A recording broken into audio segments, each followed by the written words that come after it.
Hello श्रोताओं, आज पुनः आप सबका स्वागत है। हम लोग मुंशी प्रेमचंद जी के द्वारा लिखी गई कहानी शांति को सुन रहे थे और मैंने इसको 2 हिस्सों में करके आपको सुनाने का प्रयत्न किया है। और पहला जो भाग है उसका वाचन के द्वारा हमने आपको सुनाई। दूसरा भाग जो है आज हम सुनेंगे। पहले भाग में हमने देखा कि विधवा गोपा का वैधव्य जीवन कठिनाइयों से भरा हुआ है। उसकी पुत्री सुनीता जो अति रूपवान है, बुद्धिमान भी है, आधुनिक विचारों वाली है, उसका विवाह अनजाने में ऐसी जगह हो जाता है जहां उसके पति का चाल चलन सही नहीं है। सुनीता को ये बातें सहन नहीं है। वो अपनी माता गोपा को इस बात से अवगत कराती है, किंतु गोपा बेबस है। आगे की कहानी हम सुनते हैं। मैंने गोपा को सांत्वना दी, मैं जाकर जरा केदारनाथ से मिलूंगा, देखूं तो वह किस रंग ढंग का आदमी है। गोपा ने हाथ जोड़कर कहा, नहीं, भूल कर भी न जाना, सुननी सुनेगी तो प्राण ही दे देगी। अभिमान की पुतली ही समझो, उसे रस्सी समझ लो जिसके जल जाने से पर भी बल नहीं जाते। जिन पैरों ने उसे ठुकरा दिया है उन्हें वह कभी न सहलाएगी। उसे अपना बनाकर कोई चाहे या लौंडी बना ले, लेकिन शासन तो उसने मेरा न सहा, दूसरों का क्या सहेगी। मैंने गोपा से उस वक्त कुछ न कहा, लेकिन अवसर पाते ही लाला मदारी लाल के से मिला। मैं रहस्य का पता लगाना चाहता था। संयोग से पिता और पुत्र दोनों ही एक साथ मिल गए। मुझे देखते ही केदार ने इस तरह झुककर मेरे चरण छुए कि मैं उसकी शालीनता पर मुग्ध हो गया। तुरंत भीतर गया और चाय मुरब्बा मिठाइयाँ लाया। इतना सौम्य, इतना सुशील, इतना विनम्र युवक मैंने न देखा था। वह भावना ही न हो सकती थी कि इसके भीतर और बाहर कोई अंतर हो सकता है। जब तक रहा सिर झुकाए बैठा रहा, उच्छृंखलता तो उसे छू भी नहीं गई थी। जब केदार टेनिस खेलने चला गया तो मैंने मदारी लाल से कहा, केदार बाबू तो बहुत सच्चरित जान पड़ते हैं, फिर स्त्री पुरुष में इतना मनोमालिन्य क्यों हो गया। मदारी लाल ने एक क्षण विचार करके कहा, इसके कारण, इसके सिवा और क्या जताऊं कि दोनों अपने माँ बाप के लाडले हैं। प्यार लड़कों को अपने मन का बना देता है। मेरा सारा जीवन संघर्ष में कटा, अब जाकर जरा शांति मिली है। भोग विलास का कभी अवसर ही ना मिला। दिन भर परिश्रम करता था, संध्या को पकड़कर सो जाता था। स्वास्थ्य भी अच्छा न था, इसलिए बार बार वो यह चिंता सवार रहती थी कि कुछ संचय कर लूं, ऐसा न हो कि मेरे पीछे बाल बच्चे भीख मांगे। नतीजा यह हुआ, इन महाशय को मुफ्त का धन मिला, सनक सवार हो गई, शराब ओढ़ने लगी, फिर ड्रामा खेलने का शौक हुआ। धन की कमी न थी, उस पर माँ बाप के अकेले बेटे। उसकी प्रसन्नता ही हमारे जीवन का स्वर्ग था। पढ़ना लिखना तो दूर रहा, विलास की इच्छा बढ़ती गई, रंग और गहरा हुआ, अपने जीवन का ड्रामा खेलने लगे। मैंने यह रंग देखा तो मुझे चिंता हुई, सोचा ब्याह कर दूं, ठीक हो जाएगा। गोपा देवी का पैगाम आया तो मैंने तुरंत स्वीकार कर लिया। मैं सुन्नी को देख चुका था, सोचा ऐसी रूपवती स्त्री पाकर उसका मन स्थिर हो जाएगा। पर वो भी तो लाडली लड़की थी, हठीली, अबोध, आदर्शवादिनी। सहिष्णुता तो उसकी सीखी ही न थी। समझौते का जीवन में क्या मूल्य है, इसका उसे खबर न थी। लोहे लोहे से लड़ गया। वह अभिमान से उसे पराजित करना चाहती थी, यह उपेक्षा से, यही रहस्य है। और साहब, मैं तो बहू को ही अधिक दोषी समझता हूँ। लड़के तो प्रायः मनचले होते हैं, लड़कियाँ स्वभाव से सुशीला होती हैं और अपने जिम्मेदारी समझती हैं। इनकी सेवा, त्याग और प्रेम हो तो इनका अस्त्र है, उससे वो पुरुष पर विजयी पाती हैं। उसमें पूर्ण है ही नहीं। डोंगा कैसे पार होगा, ईश्वर ही जाने।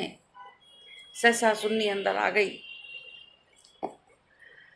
बिल्कुल अपने मित्र की रेखा सी, मानो मनोहर संगीत की प्रतिध्वनि हो। कुंदन तपकर भस्म हो गया था।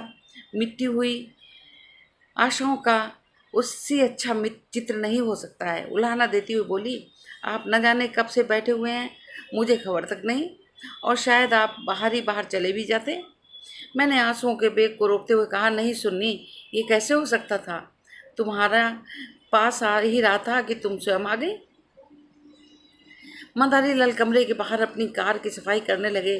शायद मुझे सुन्नी से बातचीत करने का अवसर देना चाहते थे। सुन्नी ने पूछा, अम्मा तो अच्छी तरह से हैं?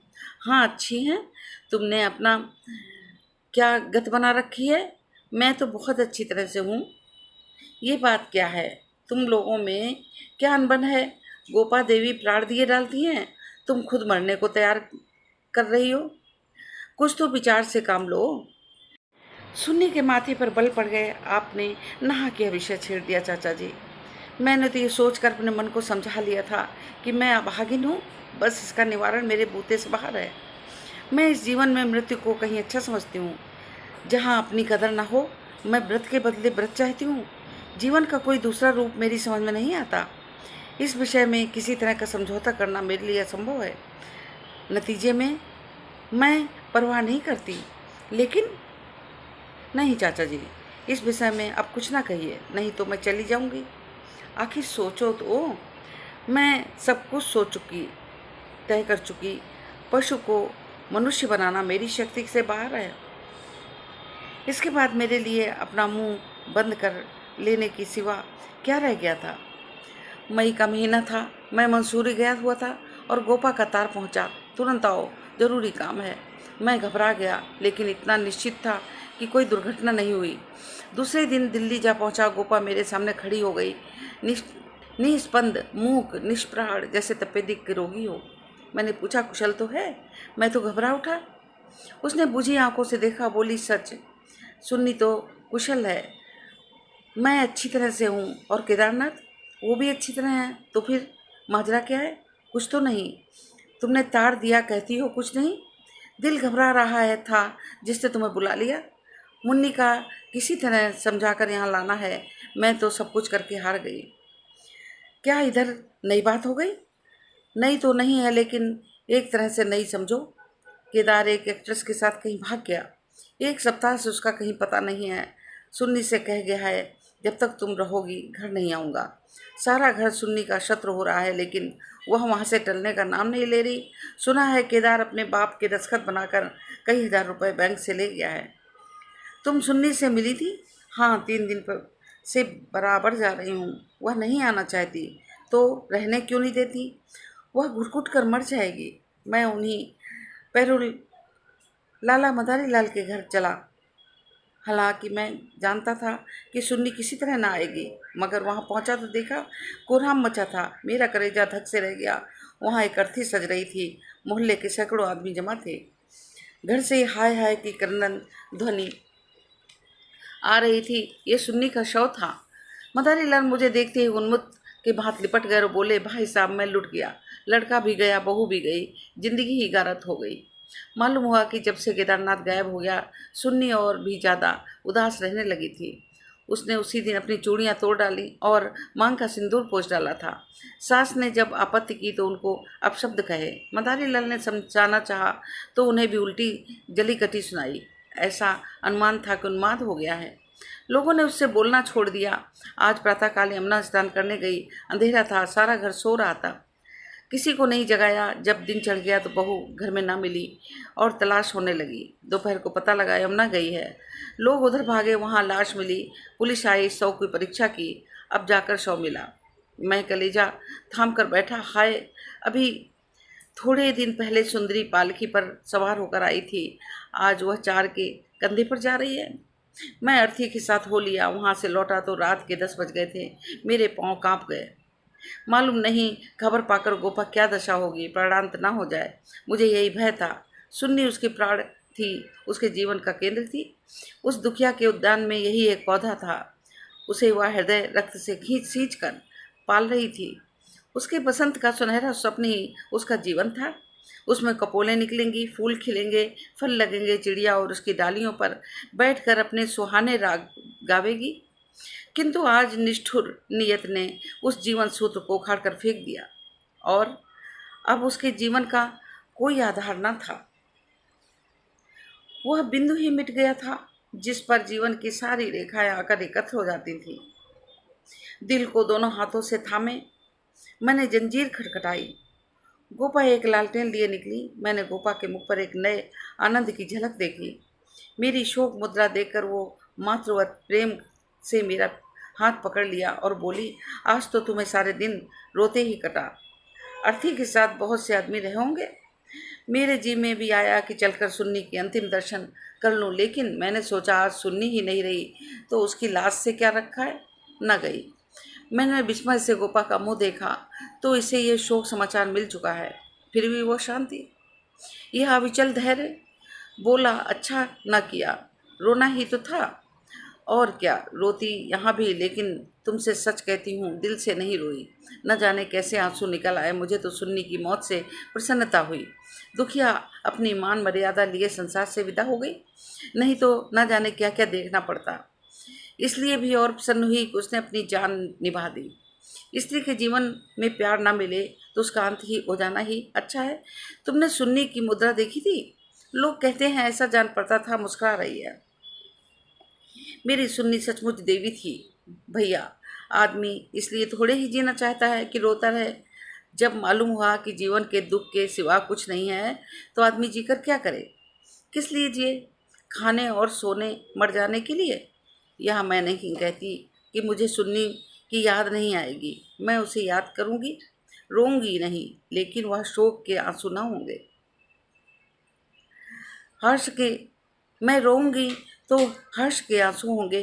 बहादुर बेटे की माँ उसकी वीर गति पर प्रसन्न होती है।